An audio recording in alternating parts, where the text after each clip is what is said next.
Hello students, मैं आशीष कुमार आज आपको कक्षा 9th की विज्ञान पाठगत पढ़ाने जा रहा हूं। तो आप सभी अपनी नोट्स बना लें और अच्छे से नोट करते रहिए। हम आपको अधिकतर समझाने का प्रयास करेंगे। ये अगर आप समझ गए तो आप उसकी परिभाषा भी लिख सकते हैं। आपको परिभाषा हम बोलकर लिखवाएंगे क्योंकि लिखने में काफ़ी समस्या होगी, बहुत सा लिखना पड़ेगा, इसलिए हम आपको आराम से बोल देंगे और आप उसकी परिभाषा लिख लेंगे। तो हम आपको बताएंगे कि हाँ इसकी परिभाषा क्या होगी, तो वहाँ पर आप इसे नोट कर सकते हैं।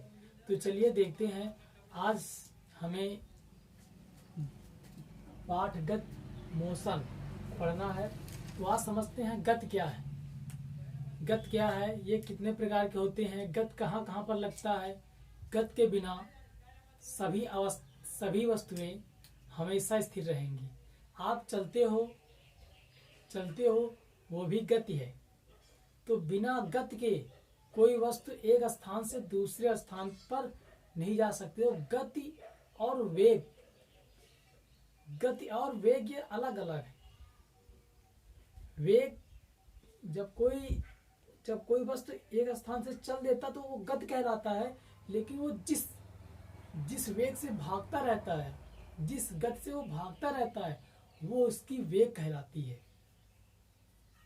समझ पा रहे हैं? तो आपको हम आज बताएंगे गति क्या है। तो गति वो होती है विरामावस्था का दूसरा रूप, उसका जो दूसरा है विपरीत, वो गति ही है। अगर वस्तु विरामावस्था में है तो गति अवस्था में नहीं होगी, अगर गति अवस्था में हो तो विरामावस्था में नहीं होगी। जो वस्तुएं हैं, इनकी दो अवस्थाएं कभी एक साथ नहीं हो सकती। या दो अवस्थाएं कौन कौन सी, विरामा और गति। या तो वो विरामावस्था में रहेगी या फिर गति अवस्था में रहेगी। तो चलिए देखते हैं गति क्या है। तो गति यदि कोई वस्तु समय के साथ अपनी स्थिति में परिवर्तन न लाए, यदि कोई वस्तु समय के साथ अपनी स्थिति में परिवर्तन न लाए तो उस अवस्था को विरामावस्था कहते हैं। तो जो इसकी विरामावस्था होगी,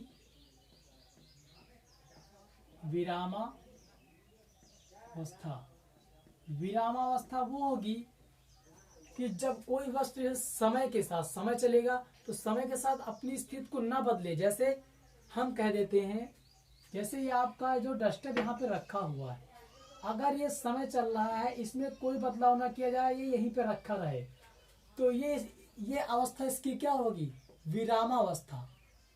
जैसे ही मैंने इसको थोड़ा सा बल लगा दिया, ऐसे थोड़ा सा बदल दिया इसकी, तो यहाँ से लेकर वहां तक आपकी विरामावस्था को बदलने के लिए यहाँ से वहां तक, एक स्थान से दूसरे स्थान तक जाने में जो बीच में इसका जो समय है, वो क्या होगा, जो समय में जो चला है वो क्या, गति ही होता है। तो गति होती है विरामावस्था के विपरीत को हम गति कहते हैं। तो आप गति समझ चुके हैं कि गति क्या होती है। तो गति की परिभाषा क्या हो जाएगी, किसी वस्तु में समय के साथ उसकी स्थिति में परिवर्तन कर दिया जाए। किसी वस्तु में समय के साथ उसकी स्थिति में परिवर्तन कर दिया जाए तो उसे गति कहते हैं।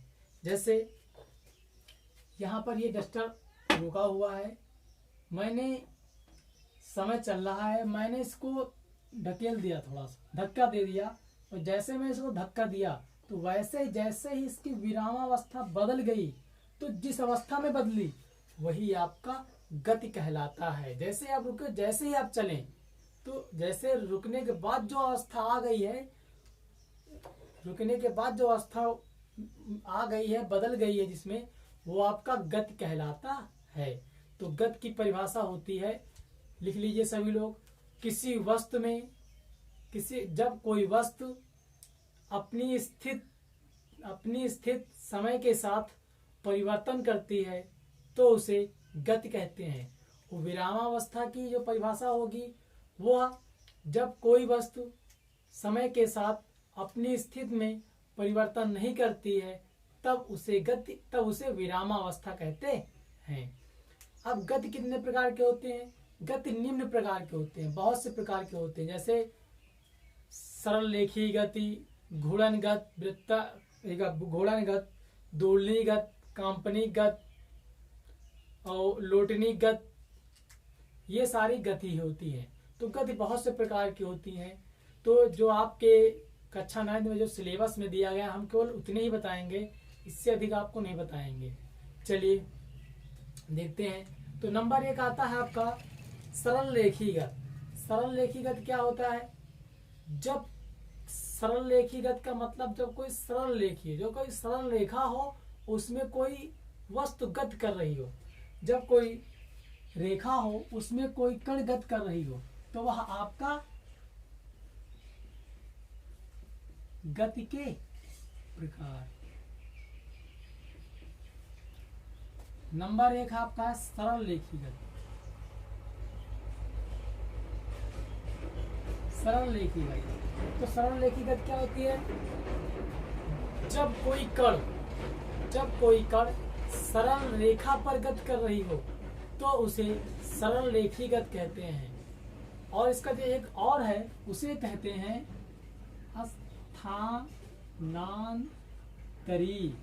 स्थानांतरी गति। यहाँ पे तथा हो जाएगा। एक सरल रेखीगत होता है, एक स्थानांतरी गति होती है। स्थानांतरी गति, तो सरल रेखी क्या होती है? जब कोई कण सरल रेखा पर गति करता है तो उसे सरल रेखीगत कहते हैं। और स्थानांतरी गति क्या होता है? जब कोई वस्तु एक सीधी रेखा में गति करता है तब उसे हम स्थानांतरी गति कहते हैं। तो इन दोनों में फर्क क्या है यही देखते हैं। सबसे पहले देखिए, सरल रेखा में मैंने कण बोला है और स्थानांतरी में मैंने वस्तु बोला है। देखिए, जो कण होगा, अगर ये कोई वस्तु है, वस्तु के अंदर कण होंगे, जब ये वस्तुगत करेगी तो इसके अंदर जो ये कणगत करेंगे, इन कणों को हम सरल रेखीगत कहते हैं। समझ में आ रहा आपको? जब कोई वस्तु होगी, जैसे ये वस्तु है, वस्तु के अंदर जो ये आपके हैं, ये आपके कण हैं, तो वस्तु के अंदर जो ये कणगत करेंगे तो ये जो कणगत करेंगे तो यह इनकी गति क्या होगी? सरल रेखी गति होगी। लेकिन स्थानांतरी मतलब कि स्थानांतरी का अर्थ होता है स्थान में अंतर, स्थान में परिवर्तन। तो जब कोई वस्तु यहाँ से यहाँ जाएगी, यहाँ से ऐसे से जाती रहेगी, तो इसकी गति और सीधी रेखा में हो, कैसी हो? सीधी रेखा में हो, तो इसकी गति क्या कहलाएगी? स्थानांतरी गति। तो आपको समझ में आ गया कि सरल रेखी गति क्या होती है और स्थानांतरी गति क्या होती है। मैंने इसकी परिभाषा भी बता दी। चलिए अगला दूसरा देखते हैं। दूसरा आपका है वृत्ताकार तथा घूर्णनगत। वृत्ताकार तथा घूर्णनगत। चलिए, वृत्ताकार क्या होता है? वृत्ताकार मतलब वृत्त। तो इनके नाम से समझ सकते हो कि ये क्या होगा। वृत्ताकार का मतलब वृत्त, घूर्णन का मतलब घूमना। तो सबसे पहले चलते हैं वृत्ताकार। जब कोई वस्तु, इसमें क्या हो जाएगी? वस्तु। तो जब कोई वस्तु किसी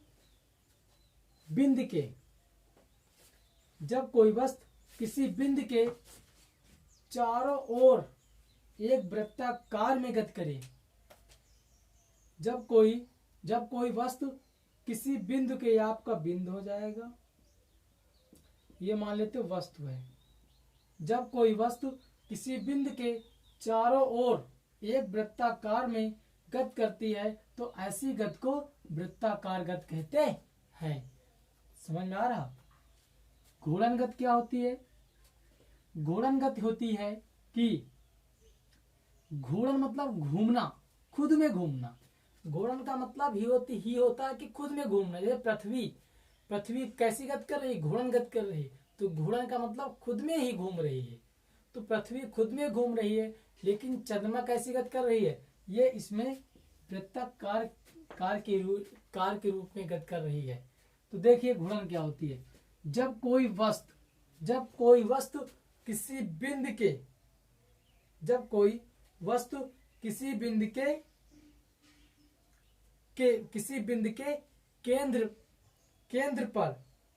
केंद्र पर खुद गति करती है, जब कोई वस्तु किसी बिंदु के केंद्र पर खुद गति करती है, केंद्र पर ही घूमती है, तो उसे घूर्णन गति कहते हैं। जैसे आपने देखा होगा लट्टू देखा होगा सभी लोगों ने लट्टू देखा होगा। तो जो लट्टू होता है, इसे यहाँ पे इसका किसी वस्तु का जो केंद्र है, जब कोई वस्तु अपने केंद्र के परितः केंद्र में चारों ओर केंद्र पर से ही चारों ओर घूमती है, तो यह जो लट्टू होगा ये कैसी गति कर रही है, खुद घूम रही है, तो ऐसी गति को घूर्णन गति कहते हैं। लेकिन अगर इस पे जो कण उपस्थित होते हैं, अगर इस कण को ले लें तो इसका केंद्र यहाँ होगा, तो इसका केंद्र यहीं तो होगा, ये कण इसके चारों ओर गति करेंगे, तो ये कण आपके वृत्ताकार गति कहलाएंगे, इन कणों की गति। और यदि अगर इस लट्टू को ले लिया जाए तो यह लट्टू कैसी गति करेगा, घूर्णन गति करेगा।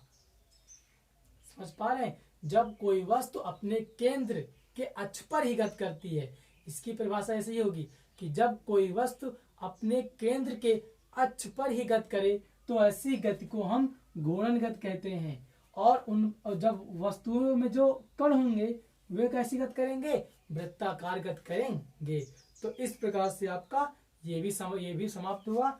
अगला एक प्रकार आपके टॉपिक में और दिया गया, तीसरा में दिया गया आपका दोलनी तथा काल्पनिक गति। तो देख लेते हैं दोलनी और काल्पनिक गति क्या होता है। दोलनी तथा काल्पनिक गति, देखिए दोलनी क्या होती है, दोलन जानते हो आप लोग। दोलन से पलना देखा, पलना जो बच्चों के लिए जो झूलना होता है उसे पलना कहते हैं। दोलन से आप ये भी समझ सकते हो, जो झूले पड़ते हैं वो कैसी गति करते, दोलन का मतलब होता है जैसे यहाँ ऐसे गति करते रहो, तो यही आपका क्या होता है, दोलन। पलना जो गति करती है वो भी दोलन करती है। तो दोलन की परिभाषा क्या होगी, जब कोई वस्तु एक बिंदु के इधर उधर गति करे, एक बिंदु के इधर उधर गति करती है, तो ऐसी गति को दोलनी गति कहती है। ऐसी गति को दोलन का मतलब ये होता है इधर उधर दोलन। सब लोग सुना दोलन, तो दोलन का मतलब ये होता है इधर उधर। इसके अगर उदाहरण आप देखेंगे तो जैसे हो जाएगा झूला, जो झुलाने के लिए शिशु को होता है जो पलना, वो भी आपका होता है वो भी होता है। तो दोलन यही होता है। तो दोलनी गति किसे कहते हैं, जब कोई वस्तु किसी अपनी स्थिर अवस्था से इधर उधर गति करती है तो उसे दोलनी गति कहते हैं। अब दोलनी गति में और चीज देखते हैं। देखिए ये यहाँ पे जैसे आपने देखोगे पेंडुलम वाली घड़ी देखी होगी। पेंडुलम में घड़ी में जैसे आपकी घड़ी है ऐसे है, तो इसमें एक ऐसे आपकी सुई टाइप में रहती है, इसमें छोटा सा ऐसे इस तरह लटका रहता है। तो ये इधर से इधर टन भी करती है और ये बजा भी करती है और गद भी करती है। तो पेंडुलम की घड़ी जो पेंडुलम वाली जो घड़ी है इसकी गत दोलनी गत कहलाती है। और यदि अगर उसमें जो सुइयों की गत होती है वो वृत्ताकार वाली गत कहलाती है। तो देखिए जैसे ये आपकी ये वस्तु यहाँ पे स्थिर है, तो स्थिर से जब ये सबसे इधर जाएगी तो इसकी एक सीमा होगी कि ये यहाँ से यहीं तक जाएगी, फिर यहाँ जाएगी, फिर इधर जाएगी। तो यहाँ से लेकर इसकी जो अधिकतम दूरी यहाँ तक होगी यह आपका आयाम कहलाता है। तो स्थिर अवस्था से एक तरफ की अधिकतम दूरी उस वस्तु की आयाम कहलाता है। स्थिर अवस्था से एक तरफ की अधिकतम दूरी जो होती है बिंदु से, वो उसका आयाम कहलाता है। तो ये इसका आयाम हो जाएगा। नंबर दो दूसरा देखते हैं कंपनीगत। कंपनीगत क्या होती है? जहां पर कंपन होता, जहां पर कंपन होता है तो कंपन का मतलब जो आयाम अधिकतम होगी तो कंपन कम होगा। जब इसके पास में होगी, स्थिर अवस्था में जहां पर पास में होगी वहां कंपन ज्यादा होगा। जैसे कोई आप छड़ी ले लीजिए, कोई आप धागा ले लीजिए, अगर उसको आप कंपन कराओगे तो वो जब जितना अधिक लंबा होगा वो उतना कम कंपन, उतना स्लो कंपन करेगी। जितनी चीज छोटी होती है वो उतना अधिक ही कंपन करती है। समझ में आ रहा आप लोगों को? तो काल्पनिक क्या होती है कि वस्तु की स्थिर और आयाम के बीच की कम से कम दूरी को काल्पनिक, जो कम से कम दूरी होती है जो वहां पर उसकी गति होती है वो काल्पनिक गति होती है। तो आज इस वीडियो में आपको यहीं तक, अगले वीडियो देखने के लिए हम आपको अगले दिन वीडियो अपलोड कर देंगे। ये अगर आपको ये चीज़ें जो मैंने बताई हैं अगर आपको समझ में आया हो तो हमारे चैनल को जरूर सब्सक्राइब करें और लाइक करें, ताकि आपको आने वाले अगले वीडियो की नोटिफिकेशन भी मिल जाए। तो आज यहीं तक। Thanks class.